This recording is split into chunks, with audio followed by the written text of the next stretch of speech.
para fazer a live, né? Vou começar a falar logo assim, de cara. Claro que eu disse não. Claro que eu disse não, que não estava preparada para isso. E assim, acho que ainda não estou, mas estou me preparando agora, entendeu? Junto com vocês. Eu fico muito nervosa para essas coisas. Às vezes as pessoas acham que não. Aí vai o que as pessoas vê como que nós somos, né? Eu acho que passo tanta segurança para as pessoas que não passo que eu tô nervosa, deve ser.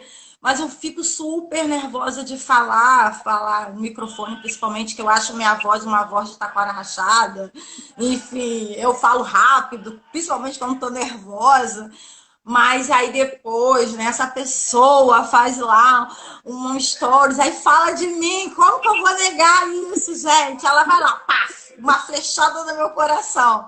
Então não tem como recusar, né? E aqui estou, graças a Deus, pedindo a Deus a direção para conduzir essa nossa conversa, que seja primeiramente, né, através dele, por ele, que a gente consiga atingir aí as outras mulheres que precisam tanto de nós nesse momento. Exatamente. Mas, ô Chambloca, deixa eu te falar uma coisa. É Claro. engraçado e eu vou contar aqui para vocês qual foi meu critério, né?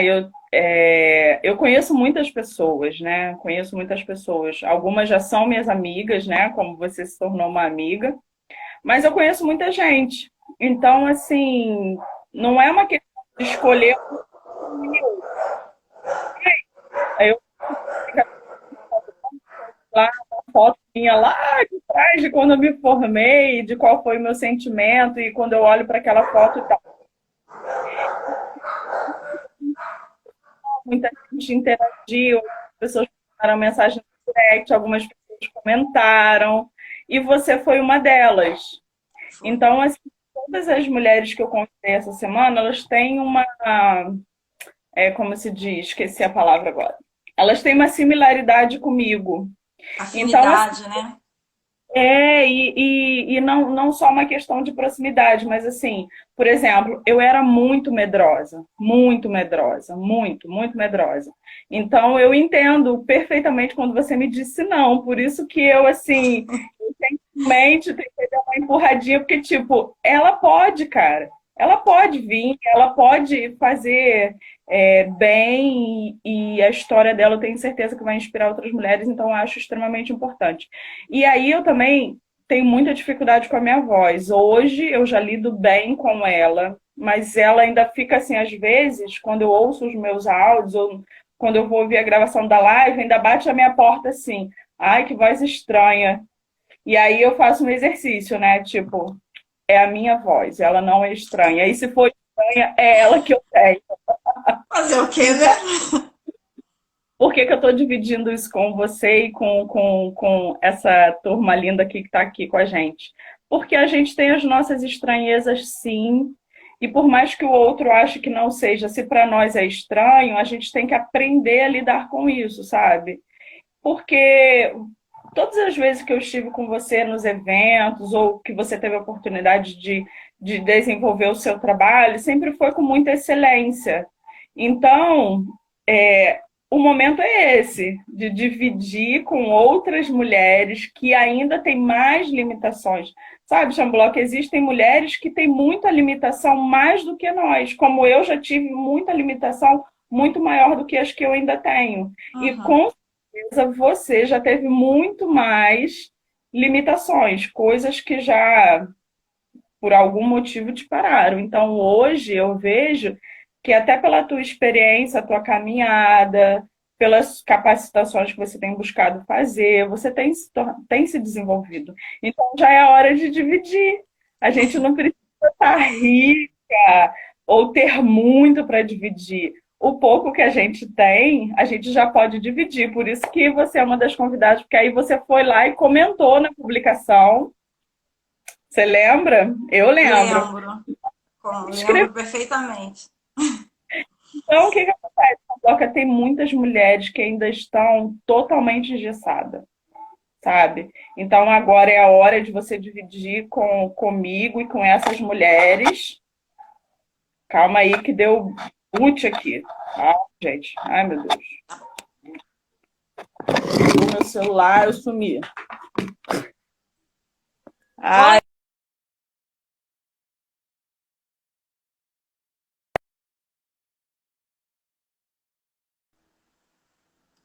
Voltou agora. calma aí, que caiu um negócio aqui. 1 minuto. É muita pressão, muita pressão. Ai, meu Deus. Peraí. Se isso acontecesse há um tempo atrás, eu morria. Ai, meu Deus, alguma coisa deu errado logo no início. Não, são coisas da É o vida que mundo conspirando contra. é, Chambloca, vamos, se apresenta. Quem Uhum. você faz sobre isso? Sabe como foi sua jornada? Eu não escutei essa última parte, Verônica. Ah, pra mim não saiu legal. Fala de novo. Eu não escutei. Eu quero saber. Olha, eu tá mandando um abraço, tem um monte de gente aqui comentando. Ai, que bom, gente. Ó, eu não te escutei direito, não, mas eu escutei que é para me apresentar, é isso? E se apresentar, conta a tua história. Então tá bom. Eu sou a Ana Paula Victoriano, né? Não vou falar minha idade aqui ao vivo, não vou, me nego, me recuso. Eu tenho 39 anos, sou casada, tenho um monte de sobrinhas lindas, inclusive uma está aqui comigo, minha assessora parlamentar, ela é minha assessora, ela que me ajuda em tudo que eu preciso, inclusive dá apoio moral para ficar aqui comigo, porque eu tô tão nervosa que eu venho para cá ficar comigo. E sou formada em administração, né? Fiz administração em 2013 na Cândido, me formei em 2013 pela Cândido Mendes. Coincidentemente, estudei com o marido da Luana. Gente, as coincidências da vida, né? Eu descobri esses dias aí a Luana Rastelli, né? Estudei com o marido dela, nem sabia. E, assim, a faculdade, para mim, eu pensei que quando eu fizesse a faculdade, que foi aonde eu comentei, né? Na publicação que você fez, que eu pensei que depois que eu fosse fazer a faculdade, minha vida ia mudar em tudo, que tudo ia acontecer, ia desabrochar, né? Começou a faculdade, na verdade, como era uma faculdade particular, eu, Ana Paula, já tinha um certo preconceito. Como é que pode, né? Porque eu queria tanto fazer uma faculdade pública, que eu, assim, toda vez batia na trave, eu não conseguia, batia na trave, eu não conseguia. E aí eu fiz o ProUni e consegui bolsa de 100% em 3 faculdades diferentes. E aí eu não queria. Olha só como é que pode. A pessoa ganha uma bolsa de 100% e não quer fazer faculdade pública, por preconceito. Pública não, desculpa, particular. E aí, Deus deu uma cutucadinha, né? Porque de vez em quando ele dá assim, que se baixar a mão a gente não aguenta. Ele deu só uma cutucadinha. E aí eu fui fazer minha faculdade na Cândido. Graças a Deus foi esse maravilhoso. Tive professores de ponta, professores da PUC, professores da própria UF, para onde eu tinha tentado, professores, assim, excelentes. E aí, graças a Deus, ao decorrer do curso, eu me conscientizei e, assim, eu falo assim, eu gosto de estudar. Se tem uma profissão que eu sou, assim, exemplar, é ser aluna, é ser estudante. Eu amo estudar, gosto muito e me dedico muito. E terminei, graças a Deus, a minha faculdade com louvor. E assim, o mais engraçado é que antes de fazer a faculdade, eu já tinha exercido vários cargos do nível de faculdade, nível superior. Eu já tinha sido chefe de tesouraria, já tinha sido coordenadora de atendimento, já tinha sido de tudo. Já tinha Uhum. coordenado equipes enormes, equipes pequenas. E depois que eu me formei, assim, nada, não consegui nenhum emprego de nível superior. Como é que pode uma coisa dessa? E aí eu fiquei muito frustrada, porque assim, é uma coisa que eu tinha sonhado muito, minha mãe tinha sonhado muito, todo mundo. Foi assim, um orgulho, essa uma comoção aqui em casa, não tem noção. No dia da minha formatura, minha mãe chorava e ela ficava, ela não sabia o que fazia, né? De tanta felicidade. E depois que termina a faculdade, tipo, você vai para onde? Né? Eu fiz estágio, fiz isso e não saía, né, do lugar, não conseguia nada. Isso aí foi onde eu me senti encaixotada como você, né? Muito estranho, não achava meu lugar. Como é que pode? Eu estava formada, me sentia capacitada, né? E realmente eu era, sou, mas não conseguia, depois da faculdade, exercer a profissão. Muito estranho. E Uhum. aí, o que acontece? Eu me formo em 2013, 2015 eu começo uma pós. em gestão da qualidade, para você ver. A pessoa começa uma pós-gestão, você vê o quanto eu sou exigente com a coisa. Aí eu comecei uma pós em gestão da qualidade. Inclusive, gestão da qualidade, no tempo da faculdade, eu fiz com o professor Américo, maravilhoso, e ele, na época, me sugeriu que eu mudasse de curso. Eu fazia administração, ele, olha só, você está no curso errado. Você tem que mudar para engenharia. Aí eu falei, mas como assim? Eu não posso. Aí ele, não, você se dá muito melhor do que os engenheiros. Eu tenho alunos de engenharia que não são como você. Olha só, né? Como que eu me senti, né? Já não gosto de receber elogio, para você dar fala isso. Mas, enfim, né? Por assim, questões técnicas da própria bolsa, eu não poderia mudar o curso. E continuei aí na minha graduação. Você é boa de Mas aí, cálculo. sou muito boa de cálculo, sou muito exigente. E quanto lá na tesouraria, a gente tinha mania de falar que tinha que dar tudo 3 bolinhas. 3 bolinhas quer dizer que é zerado. É 0,00, tem que dar tudo zerado, não pode dar nada errado, entendeu? Eu não sei se isso é qualidade ou defeito, aí vocês interpretem como quiser. Eu vejo como qualidade, eu sou chata mesmo. Eu acho que é por isso que às vezes eu fico tão frustrada. E aí é a parte ruim, porque às vezes eu olho, o negócio tá bom e eu tô achando que não tá bom. Eu acho que pode melhorar mais um pouco. Mas aí, voltando um pouco da minha história, em 2015 eu comecei a minha pós e meu pai caiu doente. E aí não dava para fazer a pós com meu pai doente, porque tinha que cuidar dele. E Uhum. aí ele veio a falecer, né, em junho. E aí eu não sou, eu, assim, eu não tenho esse medo de admitir, eu sou muito péssima em perdas, perder as pessoas que eu amo, né? Eu tenho muita dificuldade de me recuperar. E aí eu fiquei muito mal, dei uma caída. E minha mãe, cara, minha mãe foi a rocha da casa do quintal, ela que assim, consolou todo mundo. E aí, Nossa, nesse meio. Foi. E aí, um ano depois. E aí, eu fiquei, né, nessa, estudei para concurso, passei em 2 processos seletivos, trabalhei no IBGE. Quando meu pai morreu, eu estava trabalhando no IBGE, na época, né? E aí, saí para poder cuidar dele, né? E aí, fiquei um período desempregado, voltei a estudar, porque eu era, né? Não sei se eu volto a ser, eu não sei, estou decidindo. Eu era muito concurseira, fazia tudo quanto é concurso. E aí, eu passei um outro processo seletivo, um outro concurso, e comecei a trabalhar no Cresce. É porque eu assim, no mercado, na iniciativa privada, eu não conseguia. Falei, então vou meter as caras, meu negócio é estudar mesmo e passar em prova, que depois que eu passar, eles não podem falar que não me querem. E aí eu passo para o Cresce, e quando eu passo para o Cresce, começo a trabalhar lá, descubro que minha mãe estava doente. É assim, um ano depois do meu pai ter falecido. Então foi uma luta muito grande. Eu tenho vindo uma batida aí desde 2015 de perdas na família, meu pai, minha mãe, primos, tios, assim, muito grande. E como eu não tenho muita facilidade de lidar com isso, realmente eu fiquei muito abatida. sim. E no e aí em 2017, né, minha mãe, a gente descobriu a doença da minha mãe em 2016. No comecinho de 2017 eu fui mandada embora do Cresce, eu já iria pedir conta mesmo. E aí eu me dediquei esse ano de 2017 toda à minha mãe, né? Tudo para cuidar dela mesmo, porque ela precisava e ela merecia isso, esse cuidado todo. Uhum. E em novembro assim, e é muito engraçado, agora eu deixo para vocês essa mensagem, porque os médicos na época falaram que minha mãe tinha no máximo 6 meses de vida. Então, eu fiquei, tipo assim, de julho, agosto mais ou menos, de 2016 até dezembro, sofrendo muita coisa. Eu todo dia falava assim, ai Senhor, menos um dia com a minha mãe, ai Jesus, menos um dia com a minha mãe. E aquilo me consumia. E quando Uhum. deu janeiro, assim, tipo, deu 6 meses, minha mãe não morreu. Aí quando deu janeiro, eu falava, ai Senhor, obrigada por mais um dia com a minha mãe. Ai Senhor, obrigada por mais um dia com a minha mãe. E foi assim até Deus resgatá-la e levá-la, né? Então, depois que ela faleceu, caí em depressão de novo, não queria nada da vida, nada. Aí dessa vez foi muito punk mesmo, foi muito ruim, eu não queria nada, nada, nada. E eu fazia curso de inglês, né? Nessa época, aí eu parei com o curso, parei com tudo, e uma professora, os meus amigos de lá do curso de inglês ficaram, volta a fazer o curso, vai fazer bem. Mas assim, eu não queria nada, né? Da situação. E aí, em uma dessas vezes que eu fui para o curso por insistência dos meus amigos, né, do curso de inglês, da professora Lúcia, E aí eu falei assim, vou mais cedo, ando pelo centro, tinha que resolver uma coisa no centro de São Gonçalo, eu vou andando e depois vou pro curso, né? Tipo assim, também não queria ficar em casa, não queria nada da vida.